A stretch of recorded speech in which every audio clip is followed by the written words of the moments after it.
আসসালামু আলাইকুম। সবাই কেমন আছেন? আশা করি আল্লাহর রহমতে ভালো আছেন। আজকে ভিডিওটা বানালাম এর জন্য যে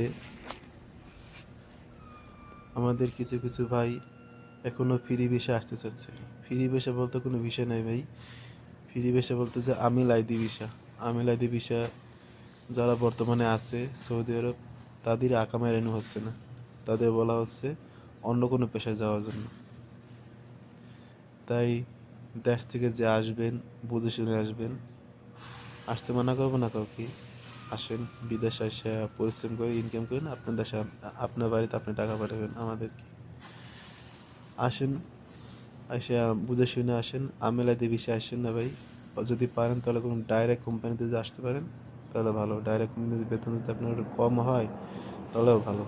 বেতন কম হলেও শান্তি পাবেন থাকি। আপনার আকামার চিন্তা করা লাগবে না, থাকা কোম্পানির চিন্তা করা লাগবে না, খাওয়াও যদি কোম্পানি তাও চিন্তা করা লাগবে না। আর আপনি যদি ফ্রি ভিসা নামক যে ভিসা, আমেলাদি ভিসা, ওই ভিসা আসেন তাহলে আপনার সব কিছুই নিজেতে নিজে করা লাগবে ভাই। তাই আমি সাজেশন করব, আসেন ভাই, মানা করব না। ফ্রি ভিসা আসেন না ভাই, কোম্পানি ভিসা আসেন। কোম্পানি যদি বেতন কম হয় তাহলে কোম্পানি ভিসা আসেন। ওকে ভাই, ধন্যবাদ। সবাই ভালো থাকবেন। এরকম নতুন নতুন ভিডিও দেখার জন্য চ্যানেলটি সাবস্ক্রাইব করে আমার সাথে থাকবেন।